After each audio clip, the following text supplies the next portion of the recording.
চ্যানেলে স্বাগত। আজকের ক্লাসে আমরা প্রথম ক্রমের বিক্রিয়া নিয়ে আলোচনা করব। মূলত প্রথম ক্রম বিক্রিয়ার বিভিন্ন রাশিমালাগুলো প্রতিষ্ঠা এবং সেই রাশিমালাগুলোর সাহায্যে কীভাবে গাণিতিক সমস্যার সমাধান করা যায় এই বিষয়টা দেখব। তো প্রথম ক্রমের বিক্রিয়া কাকে বলে বলো তো? যে সমস্ত রাসায়নিক বিক্রিয়ার হার বিক্রিয়কের গাঢ়ত্বের এক ঘাতের সমানুপাতিক তাদেরকে বলা হয় প্রথম ক্রমের বিক্রিয়া। এরকম একটা প্রথম ক্রমের বিক্রিয়ার আমরা হার ধ্রুবকের রাশিমালা প্রতিষ্ঠা করব এবং পরীক্ষায় এটা আসে, খুব ইম্পর্টেন্ট। তো প্রথম ক্রমের বিক্রিয়ার হার ধ্রুবকের রাশিমালা আমরা প্রতিষ্ঠা করব। ধরে নিলাম আমরা একটা প্রথম ক্রমের বিক্রিয়া, ধরা যাক এ থেকে বি, এটা একটা প্রথম ক্রমের বিক্রিয়া, ঠিক আছে? তাহলে ধরা যাক এ থেকে বি একটি প্রথম ক্রমের বিক্রিয়া।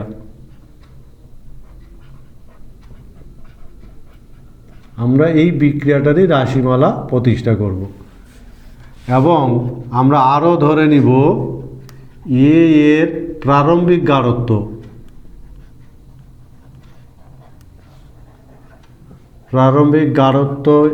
এ, আর টি সময় পরে এ এর গাঢ়ত্ব হ্রাস, যেটা কমে গেছে, গাঢ়ত্ব হ্রাস এক্স। বুঝে গেছে ধরে নেওয়াটা? তাহলে আমরা ধরে নিলাম এ থেকে বি একটি প্রথম ক্রমের বিক্রিয়া এবং এ এর প্রারম্ভিক গাঢ়ত্ব হলো এ আর টি সময় পরে গাঢ়ত্ব হ্রাস হলো এক্স। সুতরাং কি হবে বলো তো? সুতরাং টি সময় পর বিক্রিয়া হার কি হবে? বিক্রিয়া হার minus D A minus x by DT সমানুপাতিক এ মাইনাস এক্স এর গাঢ়ত্বের। তাই হবে কি না? এখান থেকে সমানুপাতিক চিহ্নটাকে যদি তুলি তাহলে কি হবে? D A minus x by DT সমান কে এ মাইনাস এক্স। এই সমীকরণটাকে বলা হয় অন্তর্কলিত রূপ প্রথম ক্রম বিক্রিয়া। মনে রাখবে, অন্তর্কলিত রূপ।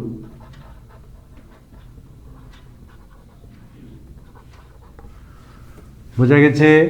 তাহলে একে আমরা বলি অন্তর্কলিত রূপ, ঠিক আছে? অন্তর্কলিত রূপ বলা হয়।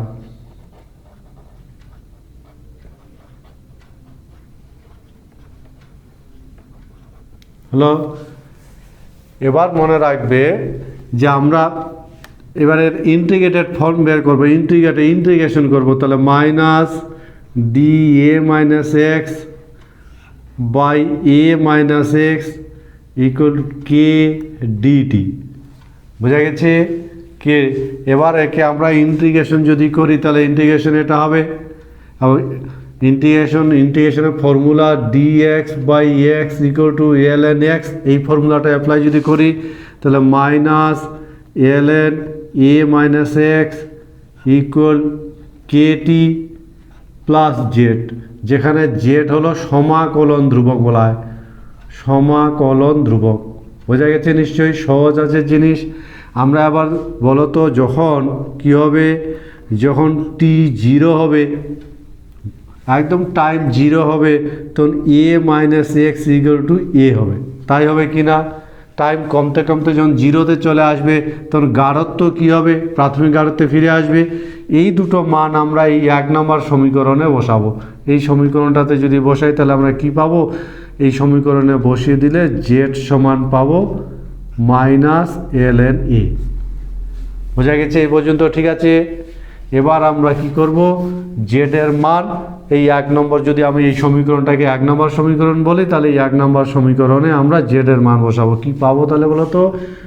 এল N A minus x equal K T minus L N A. এটাকে যদি এপারে নিয়ে আসি তাহলে কি হবে?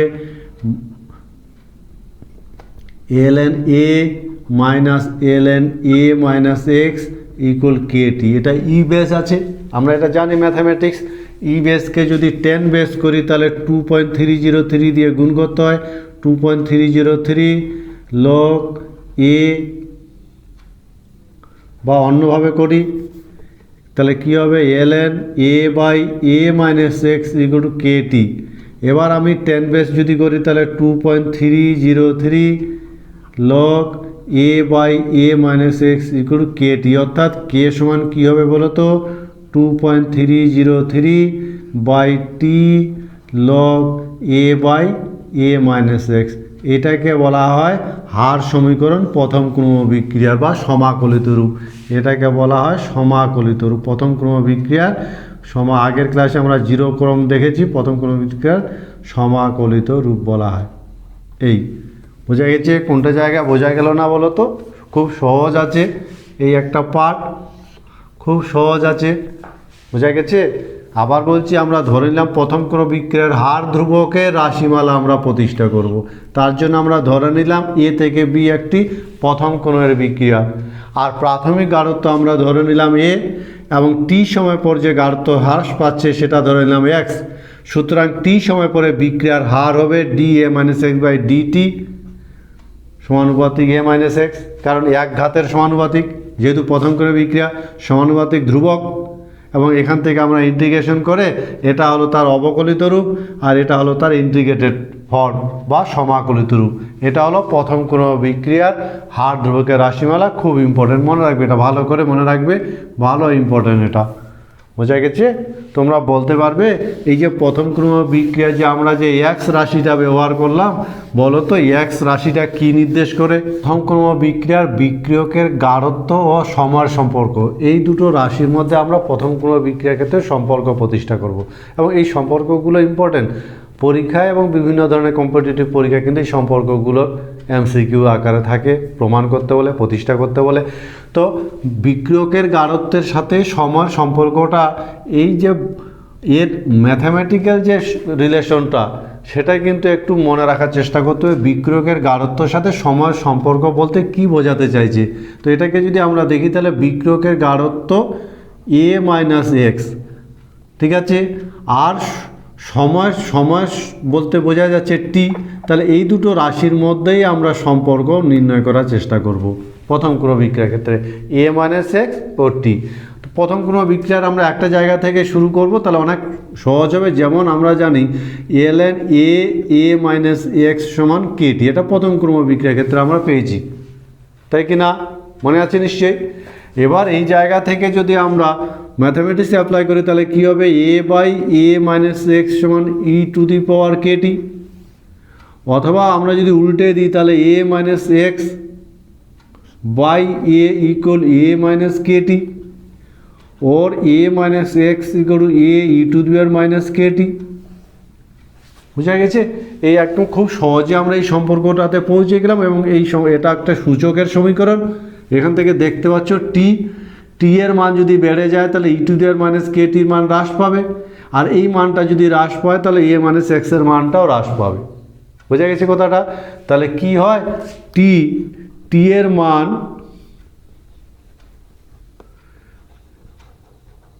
টি হ্রাসের সঙ্গে এ মাইনাস এক্স হ্রাস পায়। কি হারে হ্রাস পায়? সূচকীয় হারে। এইটাকে যদি আমি লেখচিত্রের সাহায্যে বোঝাতে চাই, লেখচিত্রের সাহায্যে দেখাতে চাই, তাহলে লেখচিত্রের সাহায্যে ঠিক এরকম হবে। এদিকে যদি টি হয়, এ মাইনাস এক্স হয়, তাহলে এইভাবে হ্রাস পাবে। বোঝা গেছে? তাহলে প্রথম কোনো বিক্রিয়ার ক্ষেত্রে বিক্রিয়কের গাঢ়ত্বের সাথে সময়ের সম্পর্ক কি? সূচকীয় হারে কিন্তু সময়ের সাথে সাথে বিক্রিয়কের গাঢ়ত্ব হ্রাস পাবে, এবং এই ঘটনাটাকে যদি আমি লেখচিত্রের সাহায্যে প্রকাশ করি তাহলে এই লেখচিত্রটা আমরা পাবো। ঠিক আছে? আমরা আর একটা সম্পর্ক দেখব এই টাইপের। প্রথম ক্রম বিক্রিয়ার ক্ষেত্রে বিক্রিয়াজাত পদার্থের গাঢ়ত্বের সাথে সময়ের সম্পর্ক কীরূপ হবে?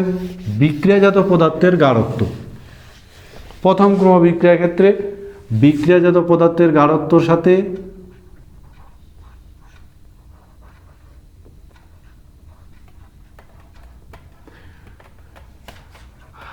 গাঢ়ত্বের সঙ্গে সময়ের সম্পর্ক কীরূপ হবে বলো তো? এই দুটো বিক্রিয়াজাত পদার্থের গাঢ়ত্বের সাথে সময়ের সম্পর্ক কীরূপ হবে? বিক্রিয়াজাত পদার্থের গাঢ়ত্ব মানে এক্স আর সময় মানে টি। তাহলে এই দুটো রাশির মধ্যে সম্পর্ক কীরূপ হবে বলো তো? আমরা সেই সম্পর্কটাতে আসবো, আবার একই জায়গা থেকে শুরু করব। ln প্রথম ক্রম বিক্রিয়ার ক্ষেত্রে ln a minus x equal KT, যেখানে এই রাশিগুলোর তোর প্রত্যেকটা জানা আছে। এ হলো প্রাথমিক গাঢ়ত্ব, আর টি সময় পরে এক্স পরিমাণ বিক্রিয়াজাত পদার্থে পরিণত হয়, টির সময় কে হার ধ্রুবক, রাশিগুলোর মান জানা আছে আমাদের। তাহলে এই জায়গা থেকে আমরা কি পাবো? এ মাইনাস এক্স, এই দুটো রাশির মধ্যে সম্পর্ক প্রতিষ্ঠা করব ই টু দি পাওয়ার কেটি, অথবা a minus x by a সমান e to the power minus k t, উল্টে দিলাম। অথবা কী হবে? A minus x is equal to a e to the power minus Katie.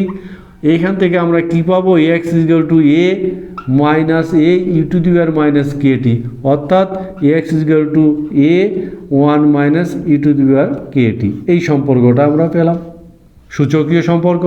এখান থেকে তো নিশ্চয় বলা যাবে টি এর মান যদি বেড়ে যায় তাহলে e to the power minus k t হ্রাস পাবে। E to the power minus k t যদি হ্রাস পায় তাহলে গোটা রাশিটার মান বৃদ্ধি পাবে, গোটা রাশিটার মান বৃদ্ধি পেলে এক্সের মানও বৃদ্ধি পাবে সূচকীয় হারে। বোঝা গেছে কথাটা? E to the power minus k t আছে, টি এর মান যদি কমে যায় তাহলে e to the power minus কেটির মান কমে যাবে। ই টু দি পাওয়ার মাইনাস কেটির মান যদি কমে যায় তাহলে বিয়োগফলটা বেড়ে যাবে, আর বিয়োগফলটা যদি বেড়ে যায় তাহলে এক্সের মানও বেড়ে যাবে। ফলে টি বৃদ্ধির সাথে এক্সের মান সূচকীয় হারে বৃদ্ধি পায়। ফলে টি বৃদ্ধির সঙ্গে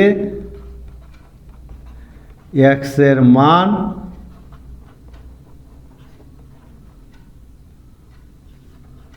সূচকীয় হারে বৃদ্ধি পায়, অর্থাৎ বিক্রিয়াজাত পদার্থের গাঢ়ত্ব বৃদ্ধি পায়। এবং এটাকে যদি আমি লেখচিত্রের সাহায্যে প্রকাশ করি তাহলে সূচকীয় হারে বৃদ্ধি পাবে, এদিকে যদি টি হয় এদিকে যদি এক্স হয় সূচকীয় হারে বৃদ্ধি পাবে। এইভাবে আমরা লেখচিত্রের সাহায্যে এক্স আর টি এই দুটো রাশির মধ্যে সম্পর্ক দেখাতে পারি। বোঝা গেছে? সহজ আছে। তাহলে প্রথম কোনো বিক্রিয়াজাত পদার্থের গাঢ়ত্ব অর্থাৎ এক্স এবং সময় টি, এই দুটো রাশির মধ্যে সম্পর্ক সূচকীয় সম্পর্ক। টি বৃদ্ধির সাথে সাথে এক্সের মান ধীরে ধীরে বাড়তে থাকে সূচকীয় হারে। ঠিক আছে? প্রথম কোনো বিক্রিয়া এরকম বিভিন্ন রাশির মধ্যে আমরা খুব সহজে বিভিন্ন সম্পর্কগুলো প্রতিষ্ঠা করতে পারি। আমরা এবার প্রথম কোনো বিক্রিয়ার ক্ষেত্রে অর্ধ জীবনকালের রাশিমালাটা প্রতিষ্ঠা করবো, এবং এটা ইম্পর্টেন্ট আরও বেশি। অর্ধ জীবনকাল আমরা আগের ক্লাসে দেখেছি। অর্ধ জীবনকাল কাকে বলে? কোনো একটা বিক্রিয়া যতটা সময় 50% সম্পন্ন হয়, অর্থাৎ যতটা সময় প্রাথমিক গাঢ়ত্ব অর্ধেক গাঢ়ত্বে পরিণত হয়, সেই সময়কালটাকে বলা হয় অর্ধজীবনকাল, যেটাকে আমরা টি হাফ দিয়ে প্রকাশ করি। আগের ক্লাসে আমরা শূন্য ক্রম বিক্রিয়ায় অর্ধজীবনকালের রাশিমালা প্রতিষ্ঠা করেছি। আজকে আমরা প্রথম ক্রম বিক্রিয়ায় অর্ধজীবনকালের রাশিমালা প্রতিষ্ঠা করব। তাহলে অর্ধজীবনকালের রাশিমালা, প্রথম ক্রম বিক্রিয়া অর্ধজীবনকালের রাশিমালা। ঠিক আছে?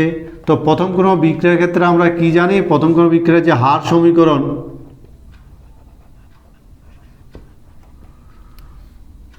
হার সমীকরণ বা আমরা হার ধ্রুবকের যে রাশিমালাটা পাই সেই রাশিমালাটা কি? হার ধ্রুবকের যে সমাকলিত রূপ, হার ধ্রুবকের রাশিমালা প্রথম কোনো বিক্রিয়ার ক্ষেত্রে কি পেলাম বলো তো? হার ধ্রুবকের রাশি কে 2.303 t log of a minus x, তাই কি না? এই রাশিমালাটা থেকে কিন্তু আমরা অর্ধজীবনকালের রাশিমালাটা প্রতিষ্ঠা করব এই হার ধ্রুবকের রাশিমালা থেকে প্রথম ক্রম বিক্রিয়ার ক্ষেত্রে। বোঝা গেছে নিশ্চয়ই? তো দেখো যখন কি হবে বলো তো? বিক্রিয়াটা যখন 50% হবে, যখন টি হাফ হবে অর্থাৎ অর্ধজীবনকালে পৌঁছাবে, তখন যে অবশিষ্ট গাঢ়ত্ব এ মাইনাস এক্স, এটা কিন্তু a/2 প্রাথমিক গাঢ়ত্বের অর্ধেক হবে। তাই হবে কিনা বলো? 50% এ হলো প্রাথমিক গাঢ়ত্ব, এ হলো প্রাথমিক গাঢ়ত্ব।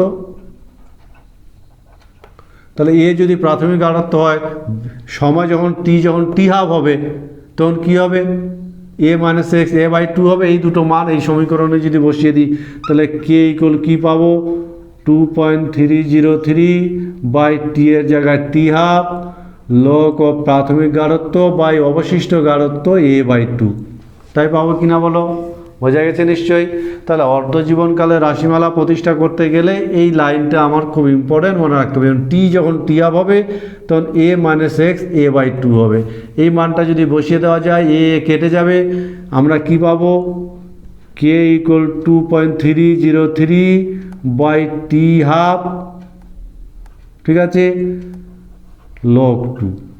টি হাফটাকে যদি বাঁদিকে নিয়ে আসি তাহলে t half = 2.303 by k into log 2 এর মান যদি আমরা 3010, log 2 এর মান হলো 0.3010, এবং এই মানটা দিয়ে যদি এই উপরে 2.303 কে গুণ করা যায় তাহলে যে মানটা পাবো 0.693 বাই কে। এই হলো টি হাফের রাশিমালা প্রথম ক্রম বিক্রিয়ার ক্ষেত্রে। খুব সহজে আমরা রাশিমালাটা প্রতিষ্ঠা করতে পারি। এবং এই সমীকরণের দুটো তাৎপর্য দেখো, এই সমীকরণের কি মনে রাখবে কি, যে এই সমীকরণে যেটা দেখতে পাচ্ছি তাতে আমরা দেখতে পাচ্ছি অর্ধজীবনকাল অর্থাৎ টি হাফ প্রাথমিক গাঢ়ত্বের উপর নির্ভরশীল নয়। প্রাথমিক গাঢ়ত্বের কোন একটা বিক্রিয়ার টি হাফ প্রাথমিক গাঢ়ত্বের উপর নির্ভরশীল নয়। বোঝা গেছে, নির্ভরশীল নয়, 1 নাম্বার। আর 2 নাম্বার মনে রাখবে এই যে টি এর সাথে কে এর ব্যস্তানুপাতিক সম্পর্ক। কি সম্পর্ক, কোন একটা বিক্রিয়ার অর্ধজীবনকাল তার হার ধ্রুবকের সাথে ব্যস্তানুপাতিক সম্পর্ক। এই হলো অর্ধজীবনকালের রাশিমালা, এবং অর্ধজীবনকালকে আমরা টি হাফ দিয়ে প্রকাশ করি। এই কথাটা মাথায় রাখবে, অর্ধজীবনকালকে টি হাফ দিয়ে প্রকাশ করা হয়, এবং খুব ইম্পর্টেন্টও বটে। আমরা হার ধ্রুবকের সমীকরণটা থেকে টি যখন টি হাফ হবে তখন a মাইনাস এক্স = a/2 হবে, মনে রাখবে। টি যখন টি হাফ হবে তখন a মাইনাস এক্স a/2 হবে, তাই হবে কি না। এবং এই দুটো মান যদি আমরা এই যে হার ধ্রুবকের রাশিমালা বসিয়ে দিই তাহলে টি হাফ সমান পাবো 0.693 বাই কে। এখানে এ কোনো রাশি নেই, ফলে টি হাফের মান প্রাথমিক গাঢ়ত্বের উপর নির্ভরশীল নয়, 1 নাম্বার। 2 নাম্বার আমরা দেখতে পাচ্ছি টি হাফের সঙ্গে হার ধ্রুবকের ব্যস্তানুপাতিক সম্পর্ক। বোঝা গেছে নিশ্চয়ই। তোমরা বলতে পারবে যে এই জায়গা থেকে কোন একটা বিক্রিয়ার অর্ধজীবনকাল তার হার ধ্রুবকের সাথে কীরকম সম্পর্ক। প্রথম ক্রম বিক্রিয়া শেষ হওয়ার সময় কতক্ষণ পর প্রথম ক্রম বিক্রিয়া শেষ হবে বলো তো। আমরা শূন্যক্রম বিক্রিয়ার আগের ক্লাসে দেখেছি টি টাইমে যদি শেষ হয় তাহলে টি = a0/2 কে পেয়েছিলাম। আমরা দেখো তো প্রথম ক্রমের বিক্রিয়া কত সময় শেষ হবে। আমরা ধরে নিলাম যে টি সময় পরে শেষ হবে, ধরি টি সময় পর বিক্রিয়া শেষ হবে।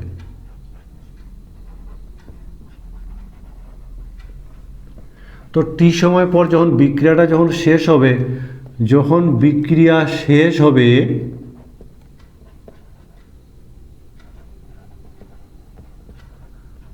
তখন কি হবে বলো তো। বিক্রিয়াটা যখন শেষ হবে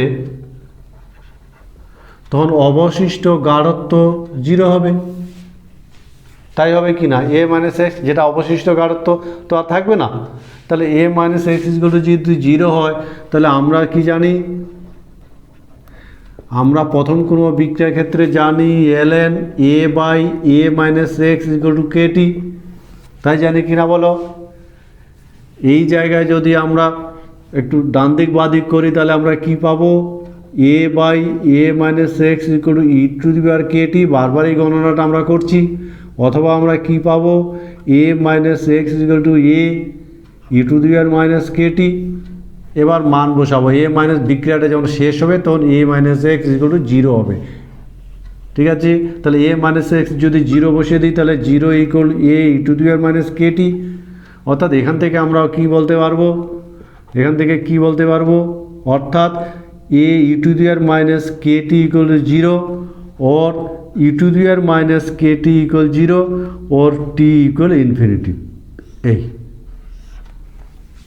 বোঝা গেছে এই কথাটা। তাহলে ম্যাথামেটিক্সের ব্যাপার এটা। তাহলে যদি e⁻kt = 0 হয় তাহলে t = হবে কথাটা। তাহলে কত সময় পরে বিক্রিয়াটা শেষ হবে বলো তো। বিক্রিয়াটা অসীম সময় শেষ হবে, অর্থাৎ বিক্রিয়াটা কখনো শেষ হবে না। ফলে এই জায়গা থেকে আমরা দুটো সিদ্ধান্ত নিতে পারি। প্রথম ক্রম বিক্রিয়া শেষ হওয়ার জন্য অসীম সময় দরকার। অথবা আমরা কি বলতে পারি বলো তো, প্রথম ক্রম বিক্রিয়া কখনো শেষ হয় না।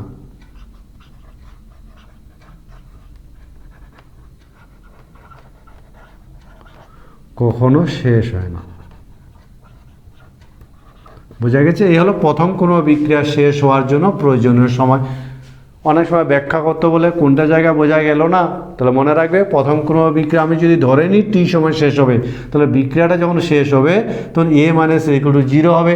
ফলে এই ফর্মুলায় যদি এ মাইনাস এক্সের জায়গায় জিরো বসিয়ে দেওয়া যায়, তাহলে সেক্ষেত্রে আমরা টি ইকুয়াল ইনফিনিটি পাবো। অর্থাৎ প্রথম ক্রমের বিক্রিয়া শেষ হওয়ার জন্য অসীম সময় দরকার। অন্যভাবে আমরা বলতে পারি প্রথম ক্রমের বিক্রিয়া কখনো শেষ হবে না। আমরা প্রথম ক্রম বিক্রিয়ার ক্ষেত্রে আর একটা রাশিমালার প্রতিষ্ঠা করব, যেখানে এনতম টি হাফ পর অর্ধায়ু অতিক্রম করার পর কতটা অংশ অবশিষ্ট থাকবে। বোঝা গেছে? এনতম অর্ধায়ু পর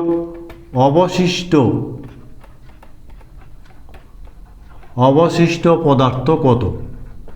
প্রথম ক্রম বিক্রিয়ার ক্ষেত্রে এনতম অর্ধায়ু, একটা অর্ধায়ু পর 50%, কথাটার মানে কি বলতো, একটা অর্ধায়ু অতিক্রম করার পর প্রাথমিক গাঢ়ত্বের অর্ধেক অবশিষ্ট থাকবে, দুটো অর্ধায়ু অতিক্রম করার পর তার আবার অর্ধেক হবে, তৃতীয় অর্ধায়ু অতিক্রম করার পর তার আবার অর্ধেক হবে। এরকম যদি এনতম হয় তাহলে সেক্ষেত্রে কি হবে, আমরা যদি বলা হয় 7টা অর্ধায়ু অতিক্রম করার পর কত অংশ অবশিষ্ট থাকবে বলো তো, বলা একটু কষ্টকর।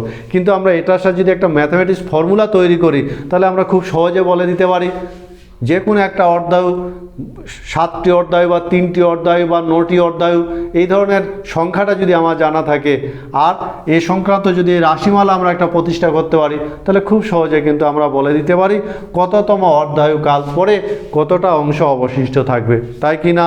আমরা সেটাই চেষ্টা করব, একটা ফর্মুলা তৈরি করার চেষ্টা করব। তো আমরা ধরি প্রাথমিক বা প্রারম্ভিক গাঢ়ত্ব সমান এ। ঠিক আছে? তাহলে বলো তো, একটি টি হাফ অতিক্রম করার পর একটি টি হাফ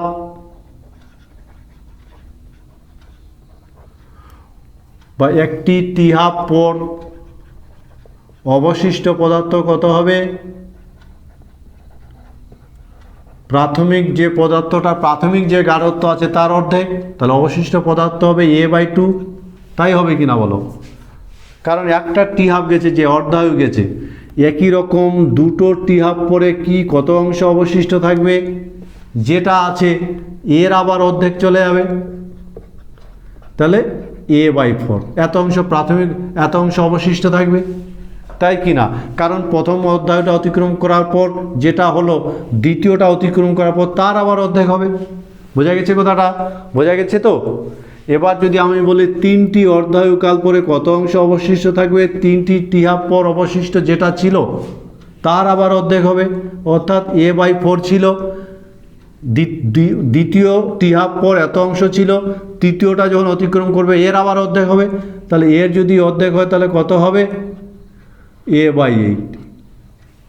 বোঝা গেছে? আমরা যদি এদেরকে সাজিয়ে লিখতে পারি, এইটাকে আমি এরকম করে লিখতে পারি a/2, এটাকে আমি এরকম করে লিখতে পারি a/2, a/8কে আমি লিখতে পারি a/3। তাই কিনা বলো? তাহলে দুটা অর্ধায়ের সাথে এটার সম্পর্ক আছে, একটির সাথে এটার সম্পর্ক আছে, 3টির সাথে এটার সম্পর্ক আছে। ঠিক তেমনই যদি এনটি টি হাফ অতিক্রম করার পর অবশিষ্ট পদার্থ কত হবে বলো তো? অবশিষ্ট পদার্থ হবে যেটা আছে a/8, এর আবার অর্ধেক কী হবে? 1/n হবে, হাফ হবে। তাই কিনা বলো? তাহলে এনটি অর্ধায়ুকাল পরে কত হবে? a/2n। অবশিষ্ট পদার্থের পরিমাণ হবে a/2। বোঝা গেছে? তাহলে অতএব এনটি টি হাফ বা এনতম টি হাফ পর অবশিষ্ট পদার্থ কত হবে? অবশিষ্ট পদার্থ a-x = a/2n। এইটাকে আমরা একটা ফর্মুলার মতন করে খুব সহজে অঙ্ক করা যায় এবং এটা নিশ্চয়ই বোঝা গেছে। তাহলে যে কোনো একটা প্রক্রিয়া আমরা যদি এমনিতে দেখি, ধরে নাও এখানে 1 গ্রাম আছে, তাহলে একটা টি হাফ পরে কত গ্রাম থাকবে বলো তো? হাফ গ্রাম থাকবে। আবার একটা টি হাফ পরে কত গ্রাম হবে বলো তো? এর অর্ধেক হবে, অর্থাৎ 1/4 হবে।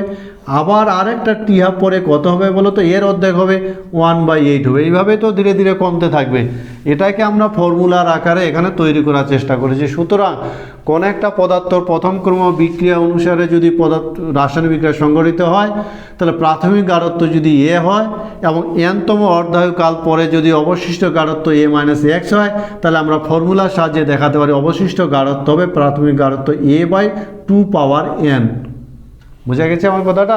আমরা ধরে নিলাম প্রথম যে অর্ধায়ুটা অতিক্রম করার পর অবশিষ্ট হবে a/2^1, দ্বিতীয় অর্ধায়ুটা অতিক্রম করার পর হবে a/2^2, তৃতীয়টা অতিক্রম করার পর একই রকম হবে a/2^3, একই রকম এনতম টি হাফ অতিক্রম করার পর হবে a/2n।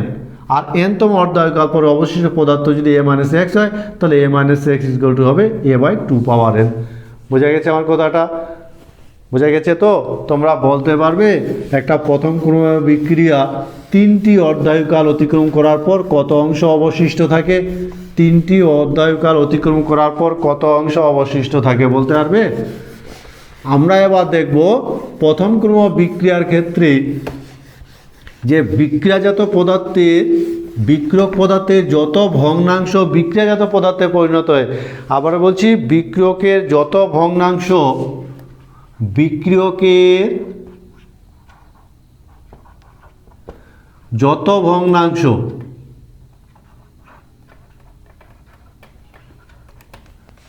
বিক্রিয়াজাত পদার্থে পরিণত হয়,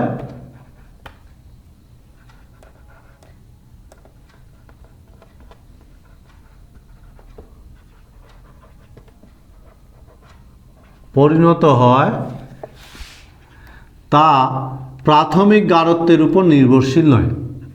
এই জিনিসটাকে আমরা দেখব, গাঢ়ত্বের উপর নির্ভরশীল নয়।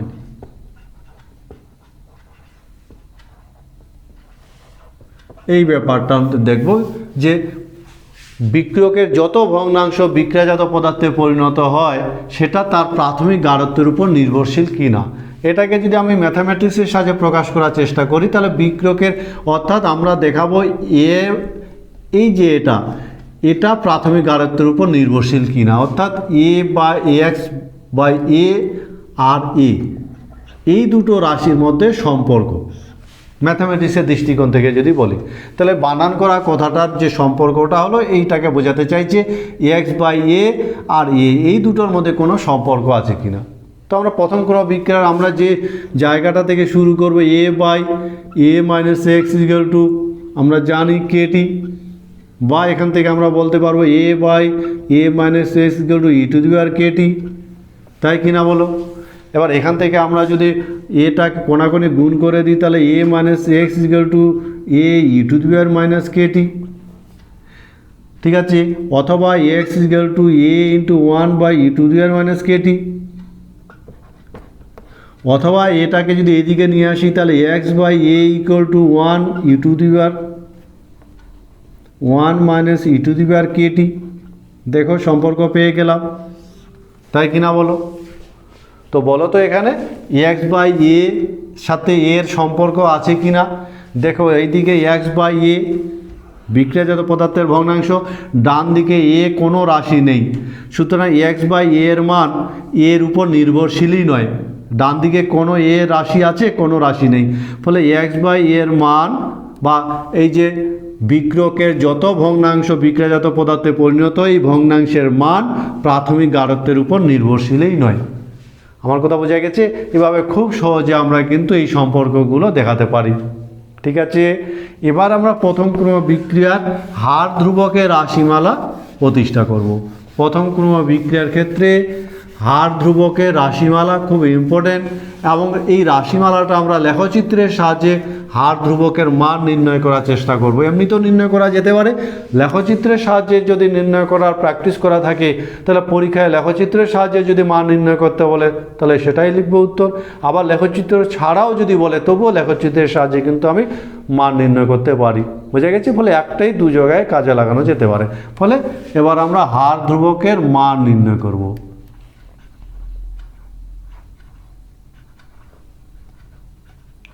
হার ধ্রুবকের মান নির্ণয় এবং লেখচিত্রের সাহায্যে। তো প্রথম ক্রম বিক্রিয়ার আমাদের যে হার ধ্রুবকের রাশিমালা নিশ্চয়ই জানা আছে। হার ধ্রুবকের প্রথম ক্রম বিক্রিয়ার ক্ষেত্রে হার ধ্রুবকের রাশিমালাটা কি বলতো? k = 2.303/t log a by a minus x, যেখানে a হলো প্রাথমিক গাঢ়ত্ব আর a মাইনাস x হলো t সময় পর গাঢ়ত্ব। ঠিক আছে, এই যে সমীকরণটা থেকেই আমরা হার ধ্রুবকের রাশিমালা প্রতিষ্ঠা করার চেষ্টা করব। অথবা আমরা এখান থেকে কি লিখতে পারি?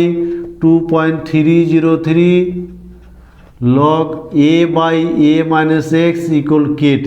কোনাকুনি গুণ করলাম। অর আমরা কি লিখতে পারি? log a by a minus x 2.303 ডান দিকে নিয়ে যাব, তাহলে kt বাই 2.303। ওর আমরা কি লিখতে পারি? log a minus log a আলাদা করে দিলাম লগের রাশিটা, তাহলে kt বাই 2.303। ওর আমরা এটাকে এদিকে রাখবো আর লগ এটাকে ডান দিকে নিয়ে যাব এবং মাইনাস দিয়ে গুণ করে দিব। তাহলে আমরা কি পাবো? log a minus x equal to minus k by 2.303 into T plus log a। দেখো বোঝা গেল কি না? লগ এটাকে ওইদিকে নিয়ে গেলাম, মাইনাস দিয়ে গুণ করে দিলাম, এবং এটা আমরা কি পেলাম? y সমান মাইনাস mx প্লাস c। এই সরলরেখার সমীকরণের সাথে সাদৃশ্যওয়ালা একটা সমীকরণ পেলাম।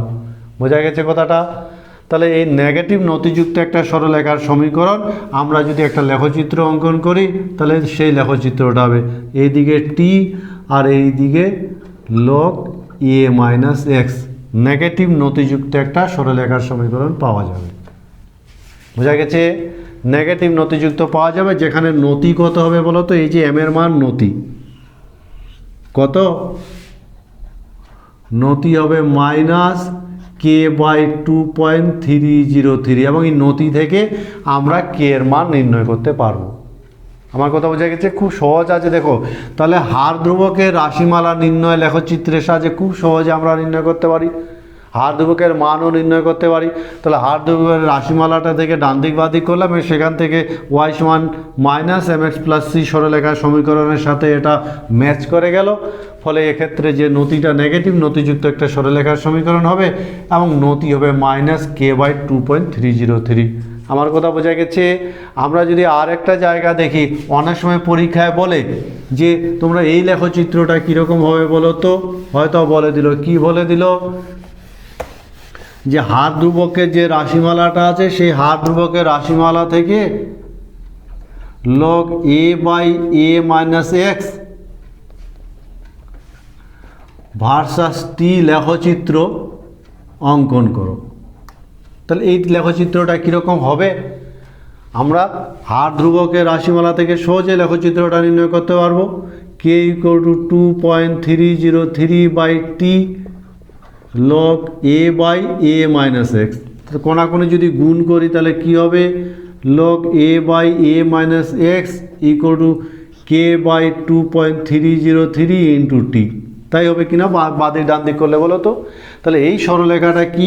y সমান mx, যেখানে m হলো y সমান mx সরলরেখা কি হয় বলো তো? মূল বিন্দুগামী সরলরেখা হয়।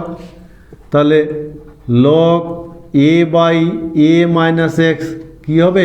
মূল বিন্দুগামী সরলরেখা হবে। এবং নতি কত হবে বলো? নতি কত হবে? সমান k বাই 2.303। ফলে এক্ষেত্রেও আমি যদি কি করি, log a by a minus x আর ভার্সাস t লেখচিত্র অঙ্কন করি, সেখান থেকেও নতি থেকে কিন্তু আমি হার ধ্রুবকের মান নির্ণয় করতে পারবো। আমার কথা বোঝা গেছে? খুব সহজে এইভাবে হার আমরা নির্ণয় করতে পারি, হার ধ্রুবকের মান নির্ণয় করতে পারি প্রথম ক্রম বিক্রিয়ার ক্ষেত্রে। তো তোমরা বলতে পারবে প্রথম ক্রম বিক্রিয়ার ক্ষেত্রে log a by A minus x versus t লেখচিত্রের নতি কত হবে? দেখাও যে প্রথম ক্রম বিক্রিয়ার 99.9% সম্পন্ন হতে যে সময় লাগে সেটা অর্ধায়ুর 10 গুণ। এরকম প্রমাণ অনেক সময় পরীক্ষায় দেয় প্রথম ক্রম বিক্রিয়ার ক্ষেত্রে, যে 99.9% সম্পন্ন হওয়ার জন্য যে সময়টা লাগবে সেটা তার টি হাফের কত গুণ বা 10 গুণ প্রমাণ করতে বলে। আমরা খুব সহজে এটা কিন্তু প্রমাণ করতে পারি। এবং এই ধরনের কত গুণ, 10 গুণ, দ্বিগুণ, 3 গুণ প্রমাণ করতে যদি বলে তাহলে আমরা দুটো সময়ের জন্য হার ধ্রুবকের রাশিমালাটা লিখব। ঠিক আছে? তো আমরা যখন প্রথম 99.9 তাহলে টি 99.9%-এর জন্য যে সময় সেটা 2.303/k। তাই হবে কি না বলো? লগ প্রাথমিক গাঢ়ত্ব, যেহেতু পার্সেন্টেজ বলেছে প্রাথমিক গাঢ়ত্ব 100 আর 99.9% সম্পন্ন হবে, তাহলে অবশিষ্ট থাকবে কত? 0.1। তাই থাকবে কি না বলো? 99 মাইনাস 0.1, বা যদি অসুবিধা হয় আরেকটা লাইন লিখব 100 মাইনাস 99.9। বোঝা গেছে? তাহলে কি দাঁড়ালো? 0.1। এবং অর্ধায়ু, তাহলে টি অর্ধায়ু মানে টি কত পার্সেন্ট? 50%। তাহলে টি 50%-এর জন্য সমীকরণটা কি দাঁড়াবে? By K log of 100/50। তাই হবে কি না বলো তো? তাহলে একটা প্রথম ক্রম বিক্রিয়ার 99.9%-এর জন্য যে প্রয়োজনীয় সময় সেটা হবে এটা, আর 50%-এর জন্য প্রয়োজনীয় সময় হবে এটা। এই দুটো সমীকরণকে আমরা ভাগ করে দিব। খুব সহজে বড় বড় এই ধরনের অঙ্কগুলো বইতে বেশ বড় বড় করে দেওয়া আছে। আমরা খুব সহজে শর্ট পদ্ধতি সবসময় অ্যাপ্লাই করার চেষ্টা করবে এবং খুব সহজে আমরা কিন্তু করতে পারি। এবং এখান থেকে যদি আমরা কাটাকাটি করি তাহলে সেক্ষেত্রে কি পাবো? টি 99.9% বাই টি 50% ইকুয়াল, এই জায়গা থেকে আমরা কি পাবো? উপরে 10⁻³ অর্থাৎ লগ 3। এই কথা বোঝা গেছে? আমরা যদি এটাকে উপরে নিয়ে যাই তাহলে লগ 10⁻³ ইকুয়াল টু 3 পাবো। আর এদিকে লগ 2, লগ 2 এর মান কত হবে? 0.3010। তাই হবে কি না? এবং এটা কি হবে? প্রায় 10 হবে। তাহলে এই জায়গা থেকে আমরা কি বলতে পারি? টি 99.9% ইকুয়াল টু 10 ইন্টু টি 50%। আমরা খুব সহজে এই ধরনের সম্পর্ক কিন্তু প্রতিষ্ঠা করতে পারি। বোঝা গেছে? এই ধরনের ছোট্ট পদ্ধতি, শর্টকাট যে পদ্ধতি, সেই পদ্ধতিগুলোতে অ্যাপ্লাই করা বুদ্ধিমানের কাজ। তোমরা বলতে পারবে একটা প্রথম ক্রম বিক্রিয়া, এই প্রথম ক্রম বিক্রিয়ার টি হাফ বলে দিয়েছে 2 ঘন্টা। তাহলে 6 ঘন্টা পরে কত অংশ অবশিষ্ট থাকবে বলো তো? 6 ঘন্টা পরে কত অংশ অবশিষ্ট থাকবে? কত অংশ অবশিষ্ট থাকে বলতে পারবে? কত অংশ অবশিষ্ট থাকবে? যদি টি হাফ 2 ঘন্টা হয় তাহলে 6 ঘন্টা পর কত অংশ অবশিষ্ট থাকবে? এবার আমরা আর একটা জায়গা দেখব, আমাদের এটা ল্যাবরেটরিতে প্র্যাকটিক্যাল করা হয়, সেটা হলো হাইড্রোজেন পারঅক্সাইড এর বিয়োজন। এবং এই জায়গা থেকে অঙ্ক অনেক সময় ডাটার অঙ্ক, ছকের অঙ্ক দিয়ে দে। ভালো করে জিনিসটাকে একটু বুঝে নেওয়ার চেষ্টা করো দেখি। হাইড্রোজেন পারঅক্সাইড এর বিয়োজন, হাইড্রোজেন পারঅক্সাইডের বিয়োজন। এবং মনে রাখবে হাইড্রোজেন পারঅক্সাইডের বিয়োজনটা প্রথম ক্রমের বিক্রিয়া অনুযায়ী ঘটে। এবং দু ধরনের এই প্র্যাকটিক্যালটার, আমাদের যে প্র্যাকটিক্যালটা দুভাবে আমরা গণনাটা করে থাকি। তো হাইড্রোজেন পারঅক্সাইডের যে বিয়োজন, হাইড্রোজেন পারঅক্সাইড বিয়োজিত হয় জল আর অক্সিজেন তৈরি করে। এই কথা বুঝে গেছি? তাহলে হাইড্রোজেন পারঅক্সাইডের বিয়োজনে জল আর অক্সিজেন তৈরি হয়। এবং বিভিন্ন দুভাবে করা হয়, যে অবশিষ্ট হাইড্রোজেন পারঅক্সাইড কি KMnO4 দ্বারা, KMnO4 দ্বারা অবশিষ্ট, মনে রাখবে অবশিষ্ট H2O2 পরিমাপ করা হয়, পরিমাপ করা হয়। এই কথা বোঝা গেছে? এবং প্র্যাকটিক্যালটা যে করা হয় তাতে বিভিন্ন বিকারে একই পরিমাণ, বিভিন্ন বিকারে একসঙ্গে একই পরিমাণ হাইড্রোজেন পারঅক্সাইড নেওয়া হয় এরকম হাইড্রোজেন পারঅক্সাইড নেওয়া হয় এবং সময়ের সাথে সাথে হাইড্রোজেন পারঅক্সাইডের বিয়োজন আমরা পরিমাপ করি, হাইড্রোজেন পারঅক্সাইডের বিয়োজন হয়তো ধরে নিলাম T=0, T=10, T=20, T=30। এইভাবে বিভিন্ন সময় অবশিষ্ট হাইড্রোজেন পারঅক্সাইডের পরিমাণ সময়ের সাথে সাথে মাপা হয় KMnO4 দিয়ে। বোঝা গেছে? তাহলে এক্ষেত্রে মনে রাখবে কি যে KMnO4-এর পরিমাণ আর হাইড্রোজেন পারঅক্সাইডের পরিমাণ সমানুপাতিক। তাহলে KMnO4-এর মান আমরা KMnO4-এর মানটা থেকে হাইড্রোজেন পারঅক্সাইডের মান সহজে নির্ণয় করতে পারি। ঠিক আছে? তাহলে হাইড্রোজেন পারঅক্সাইডের যে বিয়োজন, সেই বিয়োজন দুরকম গণনা হতে পারে। একটা হলো KMnO4 দিয়ে, যে ধরনের ডাটা পরীক্ষায় থাকে সাধারণত এই ধরনের ছকের সাহায্যে অঙ্কগুলো পরীক্ষায় করতে বলে এই ছকটা থেকে মনে রাখার চেষ্টা করবে, অনেক সহজ হবে। তাহলে এরকম ছক করে পরীক্ষায় কিন্তু দিতে পারে, যেখানে এখানে বলে দিল সময় আর এখানে বলে দিল KMnO4। বোঝা গেছে? KMnO4-এর আয়তন আর এখানে সময় হয়তো বলে দিল মিনিট বা সেকেন্ড, যাই হোক। বোঝা গেছে আমার কথাটা? তাহলে এই জায়গা থেকে ডাটা, যেমন সময় যখন 0 তখন KMnO4 হয়তো বলে দিল যে একদম 0 সময় KMnO4 হয়তো 50 ml বলে দিল। সময় যখন 10 মিনিট KMnO4 হয়তো 40 হয়ে গেল। সময় যত বাড়ছে 20 KMnO4 হয়তো 30 হলো। সময় হয়তো 30 হলো, KMnO4 হয়তো 20 হলো। এইভাবে কিন্তু ডাটাটা দেওয়া থাকবে। তাহলে নিশ্চয়ই বোঝা যাচ্ছে সময় যত গড়াচ্ছে KMnO4-এর পরিমাণ ধীরে ধীরে ধীরে ধীরে কিন্তু কমছে। কেন কমছে?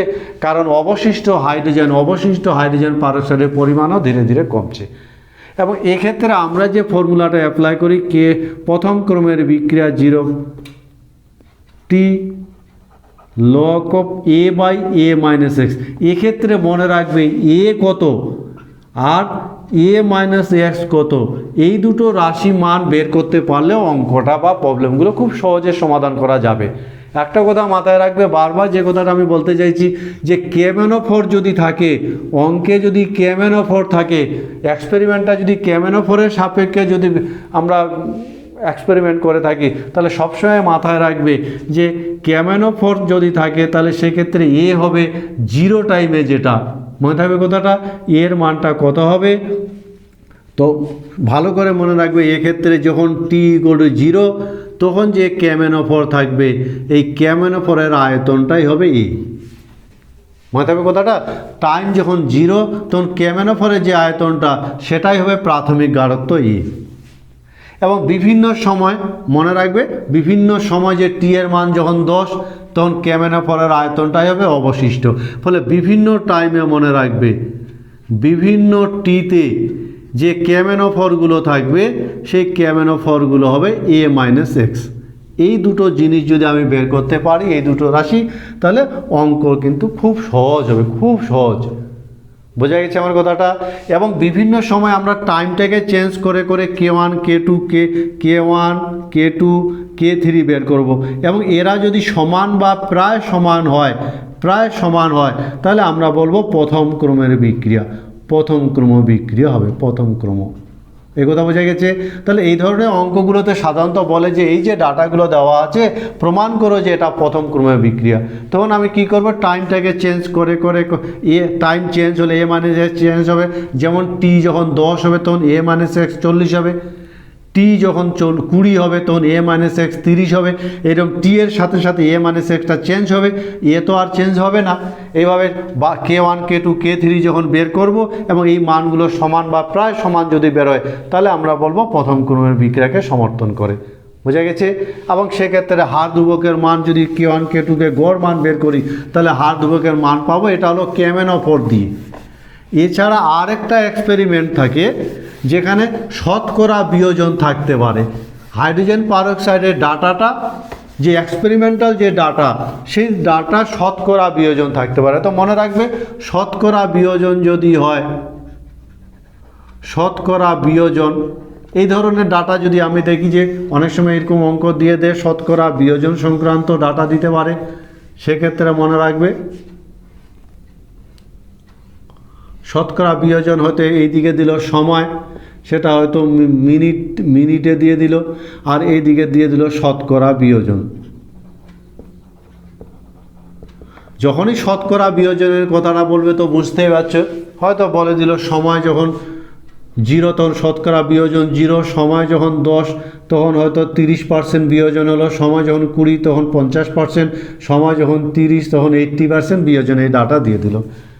তো আমরা যে ফর্মুলাটা অ্যাপ্লাই করব সেই ফর্মুলা হলো 2.303/t log of a by a minus X. এক্ষেত্রে a আর a মাইনাস এক্স বের করতে পারলে কিন্তু অঙ্ক হয়ে গেল, খুব সহজ হবে। কারণ টি চেঞ্জ করে করে এ মাইনাস এক্সটা চেঞ্জ হবে, যেহেতু শতকরা, ফলে এক্ষেত্রে মনে রাখবে 100 কিন্তু ধ্রুবক, প্রাথমিক গাঢ়ত্ব 100। বোঝা গেছে নিশ্চয়ই? যদি হাইড্রোজেন পারঅক্সাইডের শতকরা বিয়োজন সংক্রান্ত অঙ্ক হয় তাহলে সেক্ষেত্রে মনে রাখবে এ সবসময় 100 হবে। ঠিক আছে? আর এ মাইনাস এক্স কত হবে বলো তো? এ মাইনাস এক্স এটা শতকরা বিয়োজন বোঝাচ্ছে, আর এ মাইনাস এক্স হলো অবশিষ্ট। তাহলে এটা কি করতে হবে? 100 থেকে আমাকে কিন্তু কি করতে হবে? 100 থেকে এই যে বিভিন্ন সময়ে যে টি এর মান, বিভিন্ন টাইমে যে শতকরা বিয়োজন আছে সেই বিয়োজনটা বিয়োগ করতে হবে, বিয়োগ করতে হবে বিভিন্ন টাইমে, বিভিন্ন টিতে। এই কথা বোঝা গেছে? তাহলে দেখো, যখন কি করব আমি, টি এর মান যখন 10 বসাবো তখন এ ইকুয়াল টু তো 100 হবেই, আর এ মাইনাস এক্স ইকুয়াল টু কত হবে? এটা বিয়োজন বোঝাচ্ছে, তাহলে অবশিষ্ট কত? 100 মাইনাস 30, তাই কিনা বলো? বোঝা গেছে না? এটা হলো অবশিষ্ট আর এটা হলো বিয়োজন। 30%, টি যখন 10 তখন বিয়োজন 30, তাহলে অবশিষ্ট কত? 100 মাইনাস 30। টি যখন 20 তখন এ 100, কারণ এটা তো ধ্রুবক, আর 50% বিয়োজন হয়ে গেছে, তাহলে 100 মাইনাস 50 ইকুয়াল টু 50। এইভাবে বিয়োগ করে করে মানগুলোকে বসাতে হবে। ঠিক আছে? এক্ষেত্রেও আমরা কি করব? K1 বিভিন্ন টাইম চেঞ্জ করে করে K1, K2, K3 বের করব, এবং এরা সমান বা প্রায় সমান যদি হয়, প্রায় সমান, তাহলে প্রথম ক্রম বিক্রিয়া হবে। এবং এই মানগুলো যদি গড় মান বের করি তাহলে হার ধ্রুবকের মান পাবো, এবং প্রথম ক্রমের বিক্রিয়া আরও যা যা বের করতে বলবে আমরা খুব সহজে কিন্তু বের করতে পারি। সুতরাং ওভারঅল মনে রাখবে, হাইড্রোজেন পারঅক্সাইডের বিয়োজন সংক্রান্ত ডাটার অঙ্ক পরীক্ষায় যদি আসে, বিভিন্ন তথ্য দেওয়া অঙ্ক, তাহলে দু রকম হতে পারে, হয় ক্যামেনোফরের সাহায্যে অথবা শতকরা বিয়োজন। ছদ্ম প্রথম ক্রমের বিক্রিয়া, সিউডো ইউনিমলিকুলার রিয়াকশন বলা হয়। সিউডো কি, কাকে বলে এই বিক্রিয়াগুলো শুনেছ কখনো? ছদ্ম প্রথম ক্রমের বিক্রিয়া। কিছু কিছু বিক্রিয়া আছে দ্রবণে সংঘটিত হয় এবং একাধিক বিক্রিয়া অংশগ্রহণ করে, কিন্তু বিক্রিয়ার হার কেবলমাত্র একটির গাঢ়ত্বের উপর নির্ভরশীল। বোঝা গেছে? ফলে বুঝতেই পারছো সিউডো কথাটা কেন এসছে, ছদ্ম কথাটা কেন এসছে। একাধিক বিক্রিয়ক অংশগ্রহণ করে অথচ বিক্রিয়ার হার একটার গাঢ়ত্বের উপর নির্ভরশীল, এই ধরনের বিক্রিয়াগুলোকে বলা হয় ছদ্ম প্রথম ক্রমের বিক্রিয়া, সিউডো ইউনিমলিকুলার রিয়াকশন। তাহলে আমরা ছোট্ট করে মনে রাখবো ছদ্ম প্রথম ক্রমের বিক্রিয়া কাকে বলে? দ্রবণে সংঘটিত বিক্রিয়ায় একাধিক বিক্রিয়ক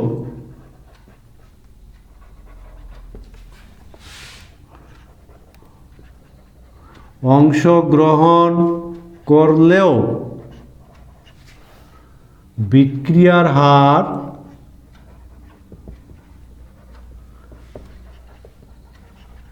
কেবলমাত্র একটি বিক্রিয়কের উপর নির্ভরশীল। নির্ভরশীল যুক্ত বিক্রিয়াগুলোকে বলা হয় ছদ্ম প্রথম ক্রমের বিক্রিয়া। বোঝা গেল নিশ্চয়ই? তাহলে ছদ্ম প্রথম ক্রমের বিক্রিয়া আমরা পরীক্ষার লিখব, যেটা ছোট্ট করে লিখে দিলাম। দ্রবণে সংঘটিত বিক্রিয়াগুলো যে আছে তাদের একাধিক বিক্রিয়া অংশগ্রহণ করলেও বিক্রিয়ার হার কেবলমাত্র একটি বিক্রিয়কের গাঢ়ত্বের উপর নির্ভরশীল, সেই ধরনের বিক্রিয়াগুলোকে বলা হয় ছদ্ম প্রথম ক্রমের বিক্রিয়া। একাধিক বিক্রিয়া অংশগ্রহণ করবে কিন্তু হার একটার উপর নির্ভরশীল। এরকম যদি উদাহরণ বলা যায়, ওরকম উদাহরণ যেমন সুক্রোজের আম্লিক আর্দ্র বিশ্লেষণ। সুক্রোজের আম্লিক আর্দ্র বিশ্লেষণ, এটা একটা সিউডো ইউনিমলিকুলার রিয়াকশন। যেমন সুক্রোজ C12H22O11 এ যখন আর্দ্র বিশ্লেষণ করা হয় আম্লিক মাধ্যমে, তখন গ্লুকোজ আর ফ্রুক্টোজ উৎপন্ন হয়। গ্লুকোজ আর ফ্রুক্টোজ তাই উৎপন্ন হয় কিনা বলো তো? গ্লুকোজ আর ফ্রুক্টোজ, ঠিক আছে।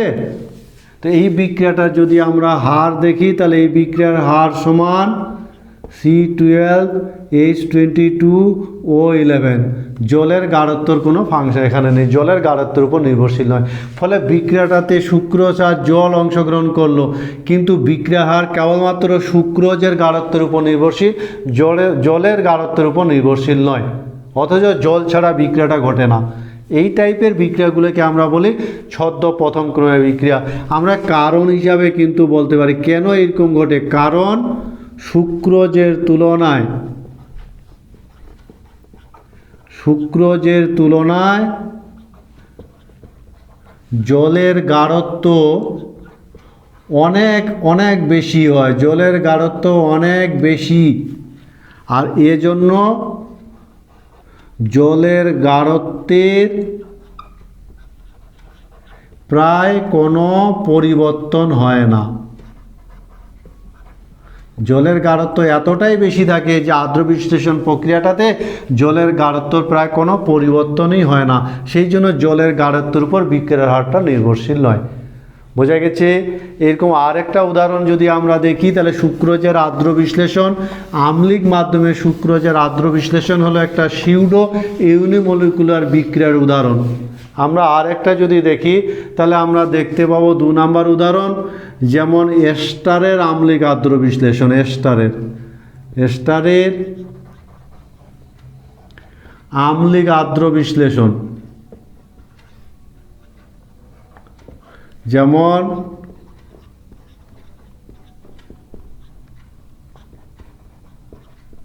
এস্টারের আম্লিক আর্দ্র বিশ্লেষণ,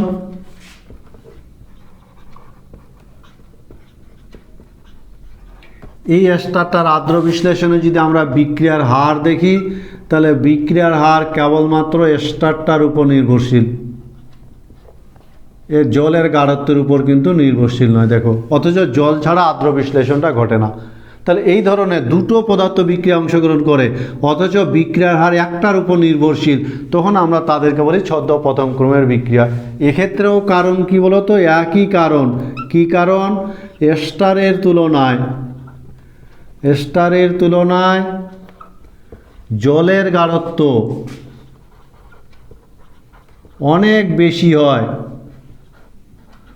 অনেক গুণ বেশি, এবং জলের গাঢ়ত্ব এতটাই বেশি যে আর্দ্র বিশ্লেষণের ফলে জলের গাঢ়ত্বের কোনো পরিবর্তন হয় না। ফলে জলের গাঢ়ত্ব প্রায় অপরিবর্তিত থাকে। সে কারণে জলের গাঢ়ত্বের যেহেতু পরিবর্তন হয় না, সেই জন্য জলের গাঢ়ত্বের উপর নির্ভরশীল হয় না। এই ঘটনাগুলোকে, এই ধরনের বিক্রিয়াগুলোকে আমরা বলি সিউডো ইউনিমলিকুলার রিয়াকশন। বোঝা গেছে? তোমরা বলো তো, তোমরা ইথাইল অ্যাসিটেট নাম শুনেছ? ইথাইল অ্যাসিটেটের আম্লিক মাধ্যমে আর্দ্র বিশ্লেষণ বিক্রিয়াটা কি হবে? ইথাইল অ্যাসিটেটের আম্লিক মাধ্যমে আর্দ্র বিশ্লেষণ বিক্রিয়াটা কি হবে? আর এই হলো আজকের আলোচনা। আজকের মূলত আমরা প্রথম ক্রমের বিক্রিয়ার বিভিন্ন বিষয়গুলো নিয়ে আলোচনা করলাম। সাংঘাতিক ইম্পর্টেন্ট। যে ফর্মুলাগুলো আমরা আজকে পেলাম, সেই ফর্মুলাগুলো দিয়ে অঙ্ক করতে হবে। অঙ্ক এখান থেকে থাকবেই। ভবিষ্যতে শুধু অঙ্ক দিয়ে ভিডিও তৈরি করার চেষ্টা করব, কিন্তু থিওরিটা ভালো করে বোঝা দরকার। ফলে প্রথম ক্রমের বিক্রিয়া হার ধ্রুবকের রাশিমালা, অর্ধজীবনকাল, শেষ হওয়ার জন্য সময়, সেই সঙ্গে সিউডো ইউনিমলিকুলার রিয়াকশন এবং হাইড্রোজেন পারঅক্সাইডের যে প্র্যাকটিক্যাল ডাটা থেকে অঙ্ক করার, এই বিষয়গুলো নিয়ে আজকে বোঝাবার চেষ্টা করলাম। আমার মনে হয় অনেকটাই বুঝতে পেরেছ। ফলে দীর্ঘদিন এই ধারণাগুলো তোমাদের কাছে পরিষ্কার থাকবে, এই প্রত্যাশা রেখে আজকের ক্লাসটা এখানে শেষ করছি।